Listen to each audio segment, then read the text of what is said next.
Hi, welcome to 9.9 Comics with Chris and Kyle. I'm Kyle. And I'm Chris, and today we'll be talking about comics getting released June 27th of 2018, the day after my birthday. Happy premature birthday, and when this release, happy birthday. Yes, thank you. So I get to tell you happy birthday twice at once. Inception. So I'm going to start things off today, and we're going to jump right in with Titan Comics 2021 Lost Children number 2 of 2. So it's a Titan Comics indie comic, good deal. Its writer is Stephanie I can't say that. Bettider. There's a B and then a D. When words do that, it frustrates me. And the artist is Stephanie Bervas. So I was like, it's Wonder Twin Power activate because it's the two Stephanies. Escape from New York meets the X-Men. Form of Stephanie. I didn't complete it, sorry. It's 2021. Detroit has seceded from the United States, and its citizens are under the control of a madman with extraordinary abilities. The only hope of retaking the city lies with 4 superpowered children, but their powers come with a price. Using them means aging prematurely. Correct. Can they save the city before their powers use up their lives? It looks to be a fun run. It's only a 2-shot, so it's real easy to collect this whole issue and have the whole issue. Yes. The whole run. I picked up the first one. Yeah. Moving on from there, we have a new number 1 out of Cole and Bunn, coming from Oni Press. Yes, Shadow Roads really good, number guys. 1. And it is a sequel to another run that he did previously, but I'll get into that shortly. The world is thinnest at the crossroads, a mythical plane that serves as a doorway throughout the universe. It is here that a band of adventurers throughout the Wild West gather, brought together by Gord Cantrell and Abigail Redmayne, with a singular purpose: to fight back against the creatures that would endanger the sanctity of all creation.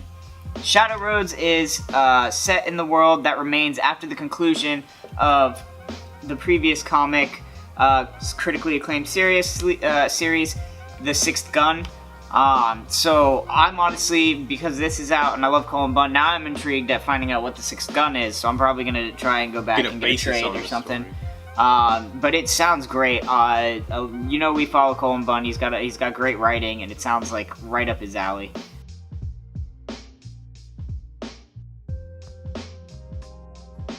Moving on from there, we're gonna get into Boom Studios, Mighty Morphin Power Rangers Anniversary Special. I don't know how they do the transformations anymore. They just wave their arms. Yeah, like weird, and then like to celebrate 25 years of Saban's Power Rangers, Superstar creator Joe Quinones, America, and Cine Grace, Iceman, Marcus 2, Red Robin, and more pay homage to the worldwide phenomena with original standalone stories set throughout the Power Rangers universe. So this is a huge anniversary Power Rangers special. Obviously, it's going to be collectible to big Power Rangers fans, and it's a 25th anniversary special, so that only happens once. Right, OG, Mighty Morphin. Bow. Moving on from there, one of my favorite ones that I get to talk about today, out of Aftershock Comics, we have Pestilence, The Story of Satan, number 2. So we talked about number 1. I actually have number 1. I'm probably going to read it when I go home tonight, because it's been on my read pile, and I've slowly been working my way down to it. So it's like on the top. It's on the top now. I mean, I don't talk about it because most of them are long boxes. I don't talk about it. I just put them in my short boxes and keep my stack like this big, and then whittle it down and then start pulling more. So we've talked about this one. Number 1 did highly successful in the store. It's a Frank Thierry book. It is a Pestilence story out of Aftershock. Good horror, just good. And I love Aftershock. Good. I love Aftershock's comics because in the back of each one you get like a preview for some other comic that's coming out, so that's always fun. Moving on from there, we're going to get into Coffin Comics with Lady Death, Unholy Ruin, number 2. It's the number 2, new story, new format. In an effort to rescue her mother, Lady Death has invaded Gore Galore, a murderous reality show televised through hell. So, we've talked about this already. But I remember because I'm reading it and I'm like, smash TV! There's something special about this issue, though. And now it appears her former ally, Haxon, has turned against her. Unknown to Lady Death, Hell Witch's insurmountable horde closes in to defeat her for once and for all. On Earth, a group of supernatural saviors, including Wargoth, War Angel, Hellslinger, Yes. Chaotica, Brock and Rata, plan to invade Hell and bring Lady Death to Earth to save from the extinction-level villainy of the Trinity. Plus, the return of a beloved character, things are about to get messy. So it looks like it's a key issue. Who's gonna return, guys? It looks like it's a key issue. I don't really know anything about Lady Death, personally, but I would definitely pick this up. Yeah, it's hinting at a key issue. So Always good to have key issues, especially out of the indie scene these days, because you don't know where those are going to go. They are literally the most successful for new comics to just jump into a TV series or a movie these days. Right. Or even have new artists come to fruition for the big deal. Yeah, that is true. And also animated series, because like the Invincible animated shorts or whatever. Right. That looks pretty cool. Yes. I'm excited for that.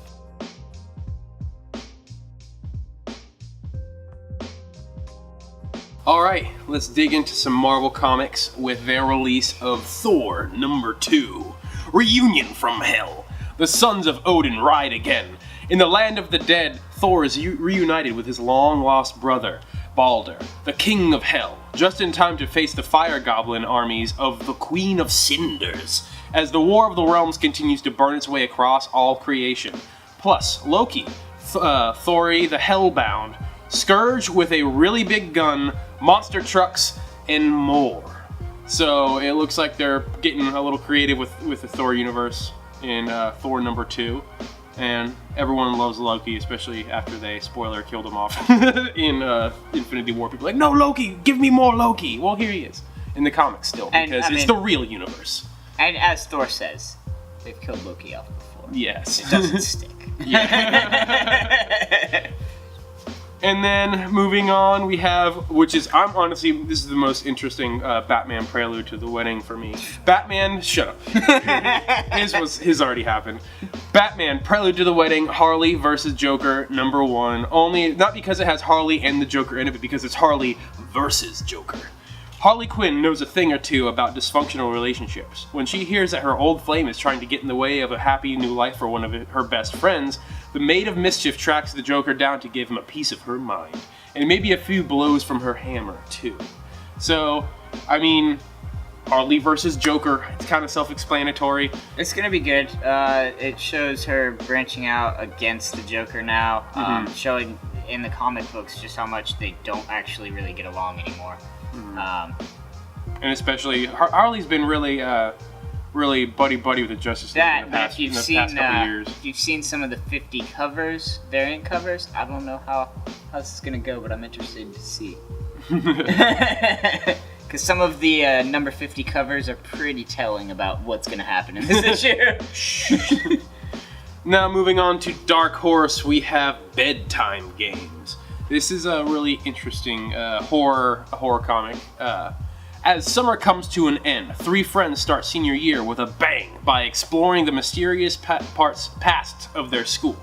But before the night is over, their adventure turns into trouble when the kids set loose an evil that seeks to prey on the worst nightmares. Brand new horror from Nick Keller from Death Head, Connor Nolan from Jim Henson's The Storyteller Giants, and Kelly Fitzpatrick from Shade the Changing Girl. Nice. Yeah, so it's good to see that Shade the Changing Girl creators are doing something else on the side. Yeah, the cover artist is from Shade the Changing Girl. That's exciting. Right, and it looks really high detail as well. I like it. Yeah, the cover is impressive. And then moving on to Mad Cave Studios, which of course you guessed it, Battle Cats #5 of 5. So key issue, guys. It is the last of the Battle Cats, the Battle Cat series. Well, the current arc at least. The current arc, at least, yes. These are low in stock actually, so these have a chance of going out of print in the next few days. We'll find out when it actually releases. The Battle Cats are faced with a difficult decision, one that directly contradicts the orders of King Emerald III. Meanwhile, the seeds for an evil uprising in Valdaria have been planted. What does fate have in store for Valdaria? What will become of our heroes? And I really like saying Valdaria. I want to live there one day. maybe get a vacation. It sounds like a fun place. Algeria. Yes. You know what else is a fun place? The 9.9 no-brainer! I don't know, with what's been going on in the comic, I don't know if it's very fun. It's not very fun. Especially with the cliffhanger we were left off on the last comic. It's so good! It just comes out and it's like, oh no, what's gonna happen? It doesn't look good because it looks like he's gonna... Anyway, I'm gonna bring you guys on this. Venom number 3 is being released, and it is our 9.9 no-brainer. I don't want to spoil anything. Well, I mean, it's fantastic. Yeah. It's by far one of my favorite titles coming out of Marvel in the past year. I mean, if not my favorite title coming out of Marvel. If they're gonna put it in a public description of the comic, do you think we can just let them know about? Yeah, I mean. Okay. So, spoiler in case you don't, just ahead. Yeah, if you don't want to know information about this comic, about you Venom haven't number read 2. number 2 Right, yet. Right. Skip ahead a bit. Skip ahead. I mean, you've already seen the whole show anyway, so. Still recovering from his injuries, Eddie Brock, the wicked web slinger known as Venom, has defended New York City against the most powerful foe he has ever faced. The only thing standing in his way? Miles Morales as Spider-Man. That's right, Miles Morales is being introduced. The last scene. Yeah. You see it and you're like, is he gonna help him? Is he gonna beat the crap out of him? No, the positioning was like, I think he's gonna beat the crap out of him, but that would be so cool if he helped him. Yeah, so the end of Venom 2, Venom comes because the giant Venom demon is destroying New York. And he's like, I've got to stop it. I'm going to help the day. And Miles comes up swinging behind him is like, Venom! Though Eddie and the symbiote have no qualms with this particular web slinger, the same can't be said for Miles' feelings about Venom. So, this could be interesting. I know this is gonna... Donny Cates has said issue number 3 is introducing a big plot point to the comic on Instagram. We feel like someone's going to die, but we're really arguing about who. We haven't come to a conclusion. And it could also have some big bombs for Miles Morales' backstory for the Marvel universe, because I'm not sure. I don't really just keep up with the Miles Morales Spider-Man. They're really investing. So I don't know why they're investing heavily in Miles Morales now. Marvel is, so I don't know. I don't see a reason for them to kill him off. Like even if you look at the cover, you see him falling into Venom's mouth. Donny Cates is saying something really big is going to happen. It's going to be really dark. So it's really hard not to think about the death of Miles Morales, but it also doesn't make sense. It doesn't make any sense to kill him off. Yeah, but it's Donny Cates. I mean, the next book he's doing after this is Death of the Inhumans. Yeah, and you're so sad about that. Actually, I've seen some cover artwork for it, and it was, I don't care. It had, at least for the cover art for the one, I don't care. I don't know where it's gonna go from there, but... So, yeah. This is going to be a key issue. We know that.